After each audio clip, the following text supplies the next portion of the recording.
오늘 말씀을 통해서 살아있는 복음의 역사가 저와 여러분의 삶 속에 풍성하게 열매 맺으시기를 주의 이름으로 축원합니다. 경영학이나 리더십 분야에 관심이 있으신 분들은 요즘 스토리텔링이라고 하는 말을 굉장히 많이 들어보셨을 겁니다. 요즘 특별히 리더십에 있어서 제일 중요한 리더십이 스토리텔링의 리더십이라고 말을 합니다. 스토리를 나눔으로써 그것을 통해서 사람들을 변화시키고 사람들을 이끌어갈 수 있는 그런 리더십이죠. 과거의 리더십은 자리가 만들어줬어요. 또 어떤 때는 스펙이 그것을 뒷받침해 준다 그래요. 거기에 대한 내가 어떤 퀄리파이 된 라이센스가 있느냐 뭐 이런 거죠. 학생들이 대학을 준비하거나 청년들이 직장을 준비할 때도 예전에는 스펙이 중요했습니다. 물론 요즘도 스펙에 목숨을 거는 사람들이 많죠.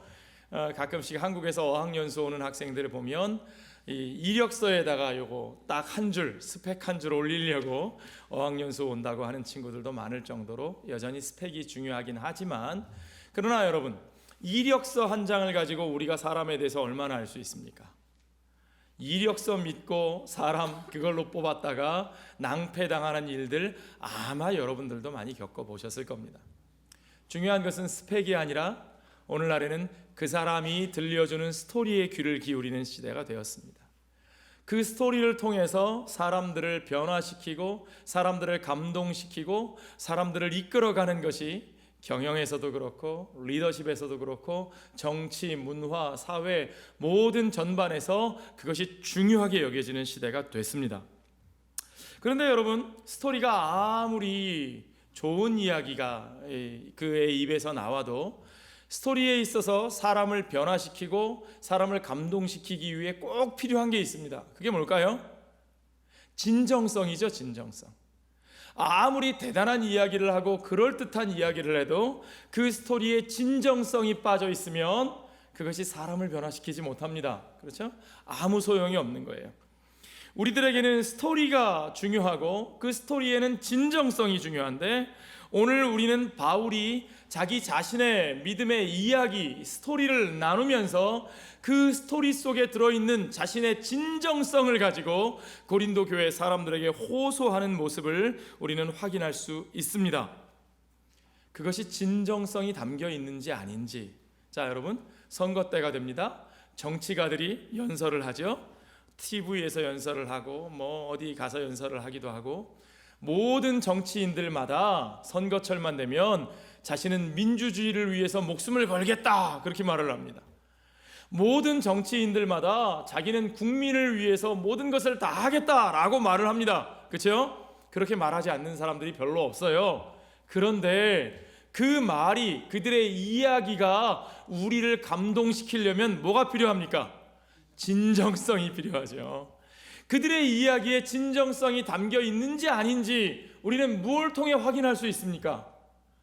그들이 정말 민주적 가치를 위해서, 그들이 정말 국민을 위해서, 그들이 정말 나라를 위해서 얼마만큼 자기 자신을 희생했는가. 그렇죠? 말로는 민주적 가치를 얘기하고 말로는 국민을 사랑한다고 말하면서도 자기의 이익과 부딪혔을 때 아무것도 희생하지 않은 사람이라면, 그렇죠? 그냥 말뿐인 민주주의고 말뿐인 국민이고 말뿐인 나라 사랑이라면 그건 진정성이 없는 거죠. 그것을 위해, 자기가 말하는 것을 위해 그가 무엇을 희생할 수 있었는가, 그가 무엇을 포기할 수 있었는가, 우리는 그걸 통해서 그의 스토리의 진정성을 확인하게 됩니다. 자, 오늘 바울의 스토리를 우리가 확인해 볼 텐데, 바울은 그가 말하는 이 이야기를 위해서, 자신이 전하는 복음의 스토리를 위해서, 또 그 복음의 스토리를 전하기 위해 자신이 하나님의 부르심을 받아 이제까지 걸어온 자신의 그 영적 여정의 그 스토리 가운데서 그것들을 위해서 바울은 자기의 모든 것을 다 버렸다고 우리에게 자기의 이야기를 들려줍니다. 한마디로 말하면요, 바울은 그 스토리를 위해서 자신의 스펙을 다 버린 사람이에요. 스토리를 진정성 있게 전하기 위해서 자신이 자랑할 만한 스펙들을 완전히 다 내려놓은 사람이 바울이라는 거죠. 자, 오늘 여러분, 우리가 좀 바울의 이야기에 귀를 기울여 보십시오. 그 자신의 이야기, 바울 자신이 들려주는 자기 삶의 스토리텔링, 어떻게 말하면 간증이라고 말할 수 있겠죠. 그렇죠? 바울의 테스티모니를 우리가 좀 함께 나누어 보겠습니다. 우리가 지난주에 갈라디아서 1장 1절부터 9절까지 봤는데 오늘은 10절부터 24절까지 봅니다. 다음 주에 우리가 2장에서 아마도 2장 21절까지 다 보기는 어렵고, 어쨌든 바울이 갈라디아서 1장 10절에서부터 2장 21절까지 자기 삶의 과정들을 소개합니다. 자기가 어떤 과정으로 여기까지 왔는지, 특별히 그가 다메섹 도상에서 예수님을 만나 회심하고 그리고 그 이후에 겪었던 일들, 하나님이 그를 복음의 사역자로 쓰시기 위하여 준비시키셨던 그 과정들을 하나씩 하나씩 드러내는 거죠. 바울이 그 이야기를 하면서 그 이야기들 속에 우리가 가장 중요하게 뽑아낼 수 있는 한 단어가 있는데, 그게 뭘까요, 여러분? 바울의 모든 이야기의 가장 중요한 결론 딱 한 단어로 정리하면 뭘까요? 뭘까요, 여러분? 예, 은혜. 바로 그 은혜라는 한마디, 이 모든 것이 하나님의 은혜였다, 우리가 그 말로 정리해 볼 수 있습니다. 그것이 바울의 스토리가 보통 사람들의 스토리와 다른 가장 중요한 차이점이에요. 바울은 자기를 드러내려고 하지 않습니다. 자기를 드러내고 자기를 통해서 사람들을 감동시키려고 하지 않습니다. 자기가 그들에게 무엇을 얻고자 지금 이 이야기를 하는 게 아닙니다. 바울은 자신의 삶 속에 역사하신 하나님의 그 은혜를 드러내는데 거기에 포커스를 두고 있어요. 자, 바울이 오늘 이야기하는 첫 번째 이야기의 원인을 제공하는 사람들이 있습니다. 그 사람들이 우리 지난주에 확인했죠? 어떤 사람들이 있는데, 바울이 갈라디아에 터 닦고 건축을 세우려고 했던 그 바울의 그 건축을 허물어뜨리려는 사람들이 있었어요. 바울이 전한 복음을 뒤바꾸어서 거기다 덧붙여서 그 복음을 변질시키려고 하는 사람들이 있었습니다.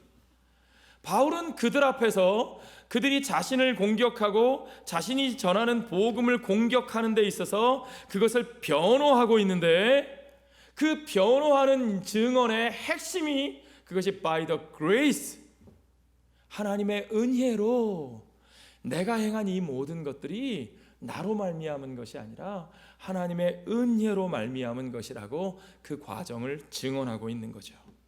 먼저 바울은 자기가 전하는 복음의 이야기가 결코 사람들의 기분을 맞추기 위해서 또는 사람들에게 인정을 받고 사람들에게 인기를 좀 얻어보려고 한 소리가 아니다라고 얘기해요. 여러분, 오늘 본문의 10절과 11절을 보십시오. 자, 같이 읽어볼까요?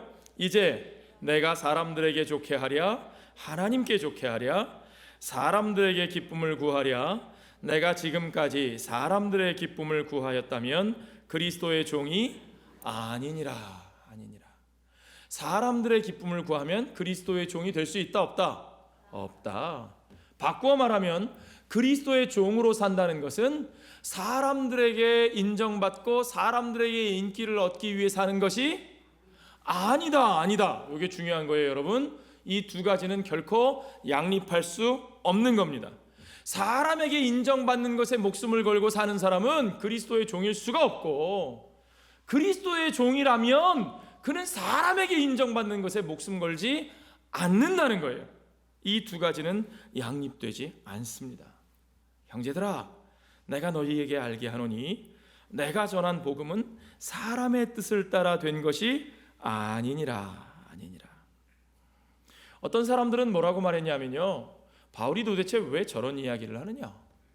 아니, 우리 이스라엘이 이 율법을 지키기 위해서 얼마나 애를 써왔는데, 우리가 조상 때부터 얼마나 말씀을 따라 이 전통을 지키면서 우리가 이 약속의 백성으로 살기 위해서 얼마나 애를 써왔는데, 그래 좋다, 예수님이 메시아라는 거 우리도 믿는다. 자, 그 예수님이 메시아시고 그래서 그 예수님의 구원을 이방인들에게도 전해야 되는 거, 그래 좋다, 인정한다. 그렇다고 하더라도 어떻게 이방인들에게 저렇게 말을 할 수가 있느냐? 아니, 우리가 그동안 그렇게 수고하고 애쓰고 노력해온 것을 어떻게 이방인들에게 저렇게 싸구려로, 덤핑으로 그냥 믿기만 하면 된다고? 예수 믿기만 하면 구원받는다고? 그렇게 구원받았으면 다 똑같은 하나님의 자녀들이라고? 어이구 세상에, 어떻게 그럴 수가 있어? 그걸 인정 못하는 사람들이 있는 거죠. 그들이 보기에는 바울이 전하는 복음, 믿음으로 구원받는 은혜의 복음이 싸구려로 보이는 거예요. 바울이 지금 덤핑 처리하고 있는 것처럼 보이는 거예요. 왜요? 왜? 바울은 왜 그런 일을 할까? 그들은 생각하기를 저 바울이 저 사람들에게 뭘 얻기 위해서, 저 사람들에게 인정을 받고 저 사람들에게 인기를 얻어서 그 사람들 가운데 무언가가 되어서, 그래서 그들을 통해서 자기 욕심을 뭔가를 이루어내려고 저러는구나. 그래서 바울이 저렇게 싸구려로 구원을 저렇게 막 그냥 팔아제끼고 있구나. 그렇게 오해하는 사람들이 있었다는 거죠. 그러나 여러분, 바울이 말한 것처럼 그가 전한 오직 믿음으로 구원 얻는 그 은혜의 복음은 결코 사람들을 즐겁게 해주기 위한 것이 아니었다고 말합니다. 사실은 그것은 쉬운 길도 아닙니다. 바울이 나중에 갈라디아서 뒷부분에 가서 얘기하는데요, 사실은 진짜 쉬운 길은 뭐냐 하면요, 야, 할례 받으면 돼. 야, 그거 안 먹으면 돼. 어떤 눈에 보이는 어떤 것을 가지고 그걸 지키기만 하면 내가 하나님의 특별한 백성으로 인정을 받는다고 말하는 그러한 방식의 종교가, 그것이 쉬운 길인 거죠. 바울은 그것이 쉬운 길이라고 말해요. 오히려 믿음으로 구원 얻고 하나님의 은혜의 복음으로 말미암아 그 은혜 안에서 내가 사는 것은 할례만 받으면 되는 것이 아니라, 어떤 것만 안 먹으면 되는 것이 아니라, 안식일만 지키면 되는 것이 아니라, 그 은혜의 복음 안에서 나의 모든 것을 내려놓고 그 모든 것을 그의 은혜 안에 돌리고 그의 은혜를 따라 사는 것, 어떤 게 더 어렵겠어요 여러분? 어떤 것이 진짜입니까? 바울은 결코 사람에게 인정받기 위해서 사람에게 쉬운 길을 제시하고 있는 것이 아니라는 사실을 여러분 분명히 아시기 바랍니다. 생각해 보세요. 바울이 원래 사람들에게 잘 보이기 위해서 그 길을 선택한 것이라면, 생각해 보세요. 바울이 예수 믿기 전에 했던 일들을 도대체 어떻게 설명할 수 있겠습니까? 바울이 원래 어떤 사람이에요? 바울은 율법이라면 진절머리가 나서 그거 싫어서 그래서 그렇게 율법 안 지켜도 된다고 말하는 사람입니까? 바울은 유대인들의 전통에 원래부터 거부감이 있어서 그걸로 말하면 자기가 내세울 게 없기 때문에, 그러니까 이제는 아니다, 이제는 달라졌다, 더 이상 그런 얘기 하지 말자고 자기에게 편한 걸 주장하는 사람이에요? 아닙니다. 사실은 율법으로 말하면 바울은 유대인 중에 유대인이고, 조상들의 전통으로 말하면 바울이야말로 그 전통에 대해서 열심히 너무 지나쳐서 거기에다 목숨을 걸고, 그죠? 자기만 목숨 건 게 아니라 거기에 목숨을 안 건 사람들은 갖다가 그냥 다 붙잡아다가 죽이기라도 해야 직성이 풀리는 그런 사람이었어요. 그 율법 안에서, 그 전통 안에서, 그 육신 속에서 바울은 누구보다 우월한 위치에 있었고 누구보다 더 높은 자리에 서 있었던 사람이에요. 그걸 통해서 자기의 이득을 충분히 얻을 수 있었고 그걸 통해서 자기의 권력을 정당화할 수 있는 사람이었습니다. 그랬던 바울이 왜 도대체 지금 정반대의 이야기를 하겠습니까?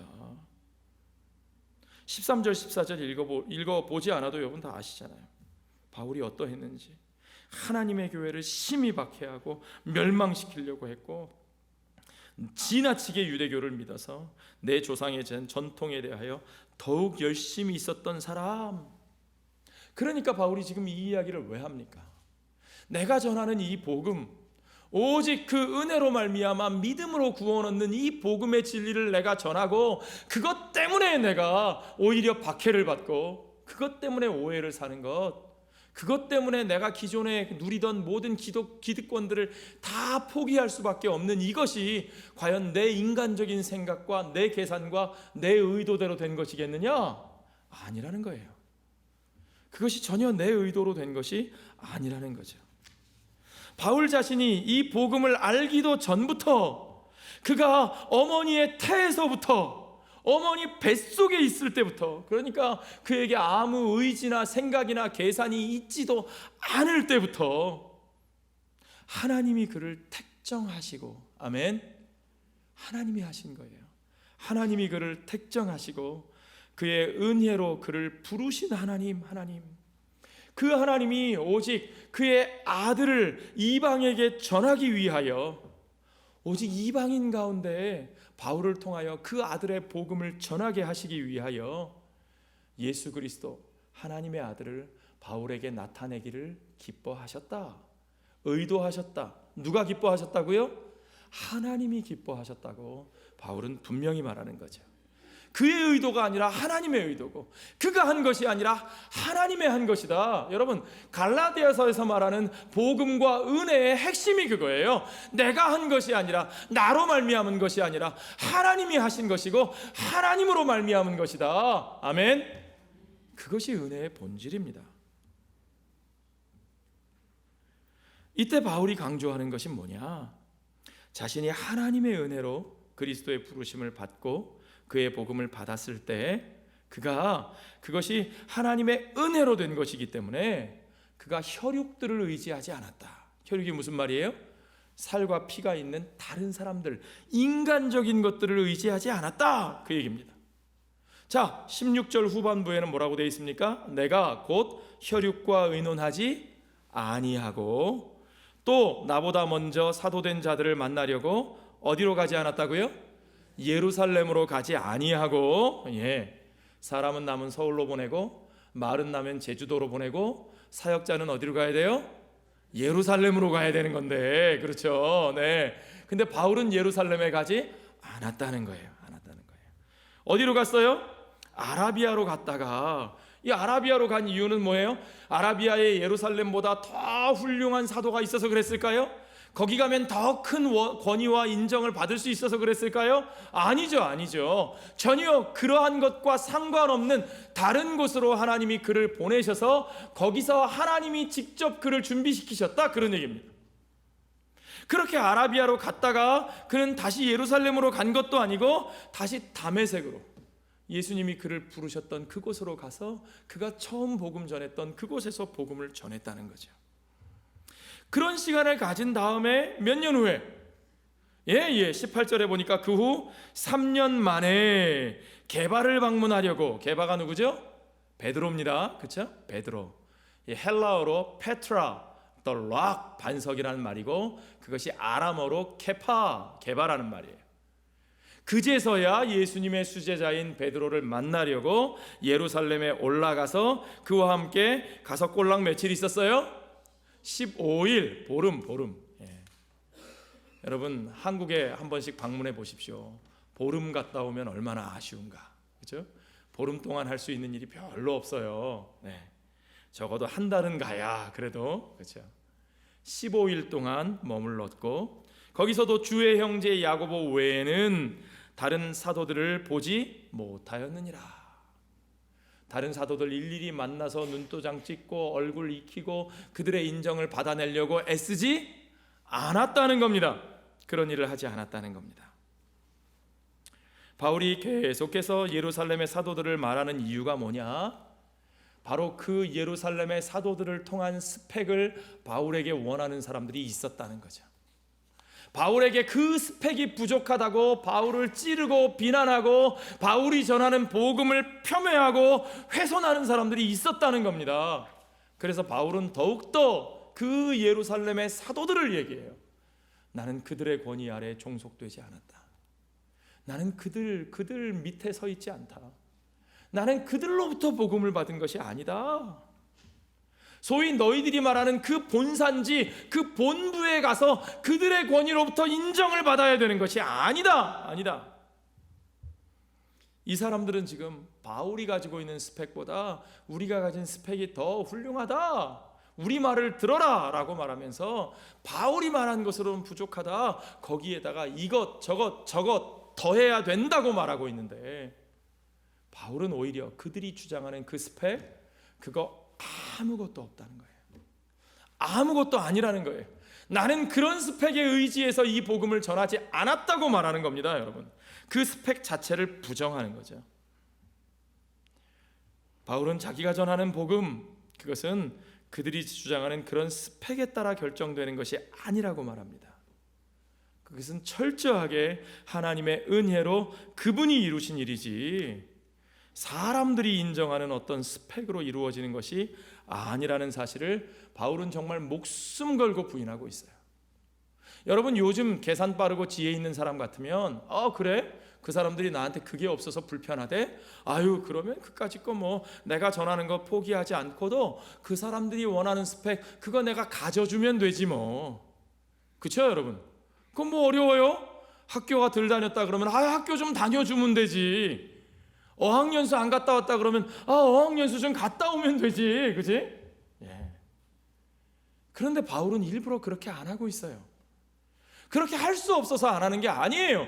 그들이 주장하는 것에 끌려다니면 복음이 복음될 수 없기 때문에 바울은 더 철저하게, 아니야, 복음은 너희들이 내세우는 그런 것으로 세워지는 것이 아니야, 바울은 더 철저하게 그들의 주장을 반대하고 있는 거죠. 여러분, 바울의 그런 태도를 오해하지는 마십시오. 그렇다고 바울이 지금 예루살렘 교회의 지도자들과 다른 주장을 하고 있는 것이냐? 아니요, 그렇지 않아요. 예루살렘 교회의 참된 신앙을 가진 그리스도인들은 오히려 바울을 비난하지 않습니다. 다만 바울이 말하는 것은 결코 자기가 전하는 복음이 어떤 인간적인 권위, 어떤 그 권위에 대한 소속, 어떤 누구로부터 배웠는가 하는 어떤 그런 라인과 조직에 종속되지 않는다는 거예요. 우리가 인간적으로 자랑하고 싶어하는 어떤 그런 요소에 복음이 종속될 수 없다는 것, 여러분 이것을 믿으십니까? 우리는 복음을 어떤 인간적인, 우리가 좋아하고 우리가 내세우고 싶어하고 우리가 신뢰하고자 하는 어떤 것에 종속시키면 안 되는 거예요. 여러분, 여러분은 복음보다 무엇을 앞세우고 계셔요? 무엇이 우리에게 먼저 신뢰가 갑니까? 그리고는 복음 안에 있는 그 믿음 안에서 구원받은 사람에 대해서도 우리가 내세우고 싶어하는 어떤 그런 것에 그 사람이 속해 있지 않으면 우리는 도무지 그 사람을 인정하려고 하지 않죠. 그렇죠? 바울은 절대로 그것이 복음일 수 없다고 말합니다. 자, 보십시오. 오늘 본문의 22절부터 한번 보셔요. 그리스도 안에 있는 유대의 교회들이 나를 얼굴로는 알지 못하고, 이 편지를 쓸 때에도 사실은 바울이라는 사람이 그 유대에 있는 성도들에게는 별로 아직도 알려지지도 않았다는 얘기예요. 얼굴도 잘 몰라요. 다만 우리를 박해하던 자가 전에 멸하려던 그 믿음을 지금 전한다함을 들었어요. 바울이 누군지는 알아요. 옛날에 그 참 지독하게 교회를 박해했던 사람. 그 스데반 집사님 돌아가실 때도 그 악랄하게 옆에서 그 사람들 선동하면서 그렇게 있었던 그 사람이잖아요. 그런데 놀라운 것은요, 유대에 있는 참된 그리스도인들은요, 그러한 사람 바울이 이제 예수를 믿었다. 이거 기가 막힌 얘기잖아요. 사실은 믿어지지 않는 얘기잖아요. 그런데도 그것을 가지고 그를 책망하지 않습니다. 의심하지 않습니다. 뭐라고 말해요? 그가 그렇게 박해하던 자가, 다만 우리를 박해하던 자가 전에 멸하려던 그 믿음을 지금 전한다 함을 듣고 어떻게 해요? 야, 가서 그 친구 좀 검증해봐. 좀 의심스러워. 그랬어요? 아니요. 그 친구 이상해. 왜 우리의 나아바리를 그 사람이 그렇게 휘젓고 뒤적고 다녀? 그랬어요? 아니요. 오히려 예전에 예수님의 제자들은 그랬습니다. 예수님과 함께 있을 때 제자들이 보니까 예수님의 이름으로 어떤 사람들이 와서 세례를 베풀어요. 깜짝 놀랐습니다. 저놈들 지금 뭐 하는 거지? 우리 나아바리에서. 저 우리가 해야 되는 일인데 뭐 하는 거지? 그리고는 예수님께 달려가서 선생님, 저 이상한 애들이요, 저 우리가 알지도 못한 애들이요, 요즘 말로 뭐라 그러냐면 듣보잡 그럽니다. 듣보잡이 무슨 말인지 아시는 분? 예, 듣도 보도 못하던 잡스러운 뭐라는 얘기죠, 그죠? 예. 그러니까 자기와 다름은 듣보잡인 거예요, 그렇죠? 네. 저 듣보잡들이 와가지고 우리의 나바리에서 지금 저 이상한 짓 합니다. 저 사람들을 내쫓아 주십시오, 선생님.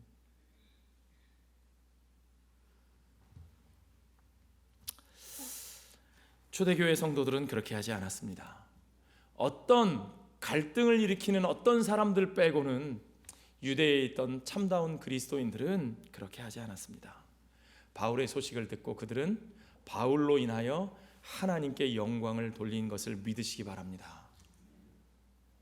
우리 안에 복음의 역사가 그와 같은 모습으로 나타나야 합니다. 바울이 전한 복음과 그렇게 참다운 복음의 역사로 하나님께 영광을 돌렸던 그 성도들이 믿는 복음이 결코 다르지 않았어요. 바울이 전한 진리가 예루살렘의 사도들이 전한 진리와 다른 것이 아니었습니다. 다만 바울이 그렇게 그들에게 속하지 않았다고 주장하는 이유는 뭐냐면 그들과 다른 진리를 전한다는 뜻이 아니고 어디서 그들 모르는 특별한 걸 나만 받아가지고 나만 전한다, 이단들이 말하는 그런 얘기를 하는 것이 아니고 복음이 그 어떤 인간적인 권위나 조직에 종속된 것이 아니라는 사실을 강조하고 있는 거죠. 그러므로 결론적으로는 뭐냐? 그렇게 유대인 가운데 태어나서 예수님을 믿고 그리스도인이 된 예루살렘 교회의 성도들이나 이방인 가운데 태어나서 이방인으로 살았지만 이제 그 복음 안에서 하나님의 은혜로 그리스도인이 된 이방인들이나 그들이 다 똑같이 차별이 없이 하나님의 자녀요, 하나님의 교회라고 하는 사실을 바울은 분명하게 주장하고 있는 겁니다. 그 진리를 바울은 양보할 수 없었어요. 바울은 복음이 오직 어떤 인간적인 차별성에도 기초하지 않고 어떤 인간의 전통이나 문화에도 속하지 않고 오직 하나님의 은혜에 기초한 것이라는 사실을 분명히 하기 위해서 바울은 그 진정성을 드러내기 위해서 어떻게 하느냐? 바울은 기꺼이 자기 스스로가 망가지는 방법을 선택합니다. 여러분 개그 프로 좋아하시는 분 있으세요? 예능 프로 좋아하시는 분 있으세요? 가끔 보면 자기 몸을 던져서 자기 자신을 망가뜨려 가면서 오직 사람들을 웃기기 위해서 최선을 다하는 분들이 계세요. 그렇죠? 프로그램을 살리기 위해서 자기가 망가지는 걸 무릅쓰고 사람들이 바보라고 생각할지도 모르고 아이고 저 사람 한심하다 그렇게 비웃을지 몰라도 자기 자신을 기꺼이 내던지면서 몸개그 하시는 분들이 있어요. 그렇죠? 예. 그러니까 우리가 웃죠. 그런 분들을 통해서 이 프로그램이 살아나는 거죠. 바울은 지금요 오직 그 복음의 진정성을 그들에게 호소하기 위해서 기꺼이 자기 자신이 망가지는 것을 두려워하지 않습니다. 꺼내기 힘든 얘기죠. 물론 바울이 지금 회심하여 회개하고 용서받아서 복음을 위하여 그리스도를 위한 새로운 삶을 살고 있지만 그렇다 하더라도 예전에 자기가 악하게 행했던 것, 자기가 범죄했던 것, 자기가 그리스도를 대적했던 것 그게 유쾌하겠어요? 유쾌하지 않겠어요? 그거 자꾸 꺼내놓으면 즐겁겠어요? 안 즐겁겠어요? 여러분 생각해 보세요. 여러분이 예전에 예수 믿기 전에 실수했고 어떻게 잘못했고 어땠던 것 그 누군가가 자꾸 여러분이 이제 열심히 신앙생활 하면서 정말 예수 믿는 사람으로 살아가려고 애쓰는데 누군가 여러분 없을 때 뒤에 가가지고 아유 저 사람 말이야 전에 이랬던 사람이래 쑥떡은 맛있는데 그렇죠? 거기 나오는 쑥떡은 참 쓰잖아요. 그렇죠? 그렇게 쑥떡 하는 얘기가 여러분의 귀에 직접 들린 것도 아니고 돌고 돌아 누군가의 입을 통해서 슬쩍만 들려도 여러분 어떠세요? 그날부터 밥숟가락이 목에 잘 안 넘어가시죠? 입맛이 없죠? 밤에 잠이 잘 안 오죠? 잠이 들었다가도 어떤 때는 벌떡벌떡 일어나죠. 그죠? 예. 주일날 교회 가면 그 사람 얼굴 볼까 봐 그거부터 신경 쓰이죠, 여러분? 그런 거예요. 예. 인간적으로는 그럴 수밖에 없는 겁니다. 그런데 바울은 오직 그 복음의 진정성, 그가 전하는 복음의 진정성을 그들에게 호소하기 위해서 자신의 그 부끄러웠던 이야기를 다시 꺼내놓는 겁니다. 뭐라고 말해요? 나는 하나님의 교회를 심히 박해하고 멸망시키려고 했던 사람이다. 내가 정말 유대교를 믿어도 너무 지나치게 믿어서 그 조상들의 전통에 더욱더 열심을 냈던 사람이고, 그것 때문에 사람을 죽이기까지 했던 사람 아니냐? 그렇죠? 만약에 바울이 자기의 유리한 입장을 위해서 사는 사람이었다면 그때 그 입장, 거기서 바울은 절대로 돌아서지 않았을 거예요. 그 방면의 열심으로 치면 바울만큼 쌓아놓은 것이 많은 사람이 없었던 거죠. 거기서부터 정반대의 삶을 산다는 것은 그 방면에 그가 쌓아놓았던 그 모든 것들을 다 송두리째 버리는 거죠. 버리는 거예요. 그 기반을 다 버리는 거예요, 여러분. 그것이 어떻게 인간적인 계산으로 가능한 일입니까? 오직 하나님의 강권적인 은혜에서만 되어지는 일이죠. 자, 그가 그렇게 돌아섰더라 하더라도, 이제 돌아섰는데 그러면 이제라도 좀 자기 체면을 위해서라도 결코 그 과거 얘기 드러내지 않는 것이 편할 텐데, 그렇죠? 옛날에 잘못됐던 얘기, 그 쓰라린 상처, 그거 다 내놓고 돌아서는 게 본인에게는 얼마나 큰 상처였겠어요. 생각해 보십시오, 여러분. 바울이 다메섹에 왜 갔어요? 예수 믿는 사람들 잡아다가 예루살렘에 끌고 가서 죽이려고 간 거예요. 혼자 갔겠어요? 아니죠. 위세 등등하게 그 뒤에 호위병들과 뭐 잔뜩 끌고 갔을 거 아니에요. 그렇게 기세등등하게 가고 있었는데 바로 그 길에서 거꾸러진 겁니다. 거기서 예수님 만난 거예요. 예수님 좀 조용한 데서 은밀하게 좀 체면 안 깎이게 좀 조용히라도 만나 주시지. 도대체 왜 그 길가에서 그렇게 거꾸로 들이시더니 아무것도 안 보이게 하시잖아요. 그죠? 아무것도 못 봐요. 그리고는 누워 있다가, 정말 죽은 사람 같이 누워 있다가 일어나서는, 그때부터는 기가 막히죠. 그렇게 자기가 잡아 죽이려고 애를 썼던 예수 믿는 사람들과 똑같이, 아니 그들보다 더 그 예수를 전하겠다고, 복음을 전하겠다고. 사도행전에 보면 바울이 일어서자마자 다메섹에서 여러 성을 다니면서 복음을 전했다, 그렇게 돼 있어요. 그러니까 그런 바울이 어떤 얘기를 들었겠어요, 여러분? 여러분이 안 믿는 가정에서 자라시면서 불신자로 사시다가 어느 날 갑자기 은혜 받고 변화되어 살려고 할 때 여러분에게 어떤 손가락질과 말들이 나오시는지 여러분 아시죠? 겪어보신 분은 아실 거예요.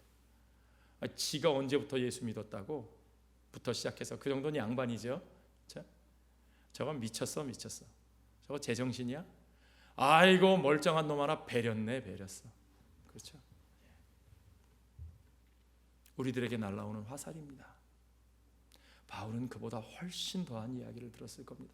아니 다른 사람은 몰라도 어떻게 저 작자가 저럴 수가 있어. 저건 미친놈이네 정말. 그 엄청난 상처가 바울의 삶을, 바울이 이제까지 살아오던 모든 것들을 다 빼앗아 갔을 겁니다. 바울은 그 상처를 전혀 꺼리낌 없이 지금 드러내는 거예요. 여러분, 자신의 그 과거의 아픔을 그렇게 드러내고 정직하게 꺼리낌 없이 드러낼 수 있는 거, 여러분 그거 오직 하나님의 은혜를 체험한 사람에게만 가능한 일입니다. 믿으시면 아멘 하시기 바랍니다. 여전히 자기 자아에 꼭 붙잡혀서 자기 자신이 중심이 돼서 살아가는 사람은 결코 그런 일을 못합니다. 바울은 그의 은혜로 부르심을 받았기에, 오직 그리스도의 은혜의 빛으로 자기의 눈이 완전히 멀어버렸다가 이제 새로운 삶의 빛을 보고 살기 시작하였기 때문에 이제 더 이상 자존심 그거 중요하지 않아요. 그에게는 그것이 남아있지 않습니다. 이것은 철저하게 사람이 한 일이 아니거든요. 오직 내가 이 세상에 태어나기도 전부터, 어머니 태 속에 있을 때부터, 영어 성경에 보면 My mother's womb 그렇게 돼 있어요. 내 어머니 자궁 속에 있을 때부터, 그때부터 하나님이 하신 일이에요. 칼빈의 표현으로 하면 불가항력적인 거예요. 정말 내가 한 일이 아닌 거죠. 하나님이 나를 부르셨고 철저하게 100% 하나님이 하신 일입니다. 아멘. 바울은 정말 뼛속같이 그와 반대되는 입장에서 복음에 반대되는 존재로 살아왔지만 하나님이 완전히 돌려놓으시는데, 하나님이 그를 완전히 받아주시는데, 여러분 놀라운 건요, 그가 이제까지 반대로 살아오던 그 과정까지도 하나님의 뜻 안에서 하나도 버릴 것 없이 하나님이 그 과정들을 사용하시는 것을 믿으시기 바랍니다. 여러분, 그것이 은혜의 역사예요. 성경에 나오는 하나님께 쓰임받은 사람들의 그 삶의 모습이 다 그래요. 그래서 C.S. 루이스는 뭐라고 말하냐면요, 기독교의 복음은 PC 하나님께로부터 나온 것이 틀림없다. 왜? 하나님이 아니시라면 도대체 누가 저런 정말 기발한 생각을 할 수 있겠는가? 이건 인간의 기획과 의도와 상식으로는 만들어질 수 없는 일들이라는 거죠. 아멘. 하나님이 하신 것이기 때문에 그런 거예요. 하나님의 그 은혜가 그가 어머니 뱃속에 있을 때부터, 그리고 장차 그를 통해서 하실 그 모든 일들을 위해서 그의 삶 전체를 하나님이 그냥 기분 내켜서 우연히 하신 일이 아니고 미리 준비하시고, 그렇죠? 계획하시고 준비하시고 조성하시고 이루시고 완성하신다는 것을 바울은 분명히 믿습니다. 여러분도 그것을 믿으십니까? 그 역사가 바울에게만이 아니라 저와 여러분의 삶에도 이루어지는 것을 믿으시기 바랍니다. 무엇을 위해서요? 그의 아들을 이방에 전하기 위하여 그를 내 속에 나타내시기를 기뻐하신 하나님께서 그와 같은 역사를 이루어 가십니다. 그가 전에 지었던 죄, 그가 전에 못되게 굴었던 것, 그가 전에 예수 믿는 사람들을 미워해서 그거에 반대하기 위해서 열심히 성경 보고 막 그냥 그걸 가지고 논쟁했던 거, 그 모든 것, 심지어는 그가 저질렀던 범죄까지, 그것까지도 하나님은 그 모든 것들을 통하여 그가 이방 가운데 예수 그리스도의 구원의 복음을 전파하기 위하여 사용하시는 것을 여러분 믿으시기 바랍니다. 그가 그렇게 그 율법에 열심을 내었던 사람이고, 그가 그렇게 그 전통에 대해서 그렇게 지나칠 정도로 알았던 사람이기 때문에 바울은 오히려 그 이방인들 가운데 복음을 전할 때에 그 율법과 전통이 그들에게 아무 도움이 될 수 없다는 사실을 너무나 잘 알고, 그들에게 다시는 그런 짐을 얽어매서는 안 된다는 것을 너무나 잘 알고 그 이방인들에게 오직 은혜의 복음을 전할 수밖에 없게 된 거죠. 하나님이 그렇게 준비시키신 거예요. 로마서 8장 28절에 나오는 바울의 고백을 여러분 다 기억하시죠? 우리가 알거니와 하나님을 사랑하는 자 곧 그의 뜻대로 부르심을 입은 자들에게는 모든 것이 합력하여 선을 이루느니라. 아멘. 모든 것이요, 우리의 삶에 하나님이 이끌어오신 그 모든 과정이요, 때로는 그것이 눈물 나는 일이었어도, 때로는 그것이 너무 화가 나는 일이었어도, 때로는 그것이 나에게 엄청난 상처를 준 일이었어도, 정말 그 사람만 없었으면, 정말 그 일만 없었으면 내가 얼마나 잘 됐을까? 아니요. 그 모든 것을 포함한 그 모든 일이 우리 하나님의 은혜 안에서 합력하여 선을 이루시는 것을 여러분 믿으시기 바랍니다. 로마서 11장 29절 말씀처럼 우리를 향한 하나님의 은사와 부르심에는 후회하심이 없잖아요. 하나님이 후회할 일 만들지 마세요. 않으셔요. 그러니까 여러분도 후회하지 마세요. 이제 내려놓으세요. 그때 그 일요, 내려놓으세요. 그때 그 사람요, 아이고 이제 좀 풀어주셔요. 여러분, 하나님의 은사와 부르심에는 결코 후회하심이 없잖아요. 그것이 성경의 가장 핵심적인 주제입니다. 그것이 은혜예요. 여러분, 요셉이 뭐라고 말합니까? 자기 형들이 요셉을 팔아먹었잖아요. 죽으라고 갖다가 내버리고 팔아먹었잖아요. 그런 형들이 이제 먹고 살 목구멍이 포도청이라고 애굽에 구걸을 하러 왔는데 보니까 거기에 국무총리가 요셉이에요. 권력을 쥐고 있어요. 칼을 쥐고 있어요. 그들의 목숨이 요셉에게 달려 있어요. 벌벌벌벌 떨고 있는 그 형들 앞에 요셉이 뭐라고 말합니까? 당신들 때문에 내가 이렇게 망했어. 당신들 때문에 내 인생이 망가졌어 그랬어요? 아니요. 누가 요셉의 인생을 망가졌대요, 여러분? 요셉의 인생은 망가지지 않았어요. 하나님의 사람의 삶을 누군가 다른 사람들이 망가뜨릴 수가 없어요, 여러분. 하나님의 사람이라면, 우리가 하나님의 손 안에 있으면 우리의 삶을 누가 망가뜨릴 수 있습니까? 하나님이 지키시는 삶을 누가 감히 망가뜨릴 수 있습니까? 아멘. 하나님이 인도하셨어요. 구덩이 속에 들어가실 때도 하나님이 인도하셨고, 지하 감옥에 갇혀서 잊혀질 때도 하나님이 인도하셨고, 이제 그곳에 서게 하신 것도 하나님이 인도하신 거예요. 무엇을 위해서요? 만민의 생명을 구원하시기 위해서 하나님이 그를 거기까지 인도하신 것을 믿으시기 바랍니다. 그것이 하나님의 은혜예요. 그 은혜를 아는 사람 도대체 누구 탓을 하고 살아요? 그 은혜를 아는 사람이 도대체 왜 그 과거의 상처에서 벗어나지 못합니까? 복음은 우리 자신 가운데 행하신 하나님의 은혜를 보는 거예요. 하나님의 은혜를 보는 거예요. 나의 연약함을 보는 게 아니에요. 나를 아프게 한 그 사람을 보는 게 아니에요. 우리의 실패와 때로는 죄를 통해서까지도 우리를 준비시키시고 다듬으셔서 결국에는 이 세상에 그 하나님의 은혜를 드러내는 도구로 삼으시는 바로 그 하나님의 역사하시는 방식을 여러분 분명히 보셔야 합니다. 우리의 스토리텔링, 우리의 테스티모니는 바로 거기에 포커스가 맞춰져 있어야 돼요. 내가 얼마나 잘나서 내가 얼마나 잘했느냐, 그거 간증 아니에요, 여러분. 그런 간증 들으러 다니시지 마세요, 여러분. 우리의 스토리텔링은 그 은혜에 포커스가 맞춰져 있어야 합니다. 저는 그런 생각합니다. 하나님 왜 꼭 그렇게 일하실까? 아니 왜 꼭 바울 같은 사람을 쓰실까? 아니 그보다 얼마나 온순하고 과거도 깨끗하고 사람들이 덜 의심할 만한 사람이 얼마나 많은데, 그렇죠 여러분?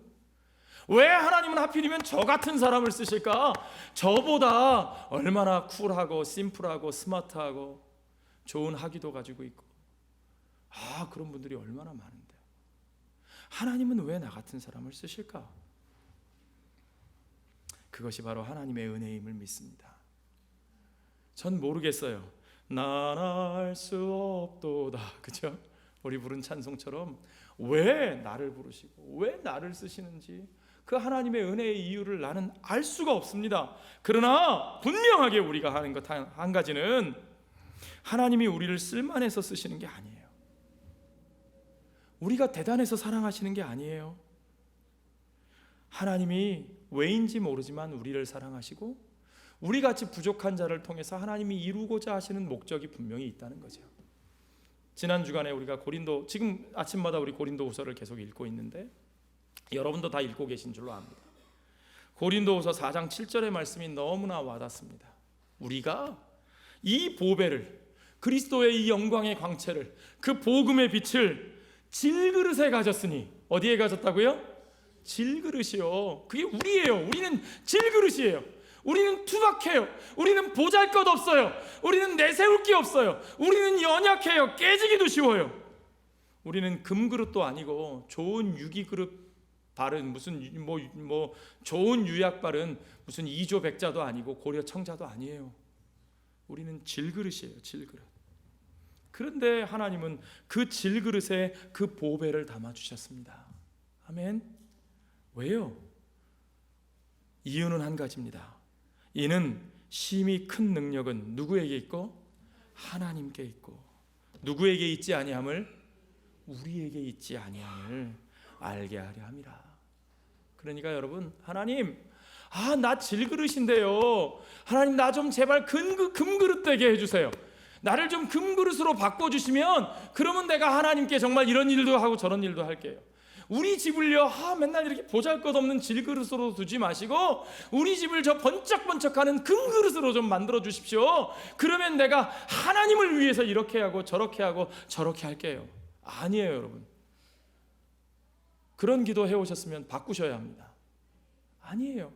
하나님이 우리가 질그릇임에도 불구하고 그 질그릇에 그 보배를 두셨습니다. 그 은혜를 두셨습니다. 왜요? 그 은혜가, 그 능력이 정말 하나님께 있는 것이고 나에게 있는 것이 아니라는 사실을 드러내시기 위해서, 오직 하나님의 은혜가 하나님의 은혜로 드러나기 위해서 하나님은 저와 여러분을 쓰시고 저와 여러분 같이 연약한 사람을 쓰시고 우리를 통해서 그의 나라의 역사를 이루시는 것을 여러분 믿으시기 바랍니다. 오직 우리가 그 은혜 안에 섭시다. 오직 우리가 그 은혜를 드러내며 삽시다. 여러분 그들이 중요한 게 아니고 내가 어떻게 한 것이 아니고 오직 어머니 뱃속부터 나를 택하시고 부르시고 인도하신 그분의 은혜, 그 은혜가 나를 통해서 드러나는 쓰임받는 그런 우리들의 삶, 그런 우리의 가정, 그런 우리들의 교회가 되게 하여 주시옵소서. 오직 그 복음의 은혜의 능력만이 우리의 삶을 바꾸고 세상을 바꾸는 역사가 우리들을 통해서 이루어지게 하여 주시옵소서. 함께 기도하며 복음 안에 살아가는 저와 여러분 되시기를 주의 이름으로 축원합니다. 기도하겠습니다. 아버지 하나님, 오직 그 은혜의 역사가 우리 가운데 날마다 일어나기를 소원합니다. 다른 어떤 것도 자랑하지 않게 하시고 다른 어떤 것에도 우리가 자꾸 얽매여서 쓰러지지 않게 하여 주시고 내가 한 것처럼 교만하지도 않게 하시고 그들이 어떻게 말하는 것처럼 내가 좌절하지도 않게 하여 주시고 오직 그 은혜 안에서 하나님이 하셨음을 알고 하나님의 은혜로 인하여 다시 일어서서 그 은혜를 선포하며 내가 믿음으로 그 땅 위에 서서 하나님이 서게 하신 자리에 서서 오늘도 하나님이 하게 하시는 그 일을 하는 주의 사명받은 자로 은혜 받은 자로 살게 하여 주시옵소서. 모든 것을 주께 감사드리며 예수님 거룩하신 이름 받들어 기도하옵나이다. 아멘.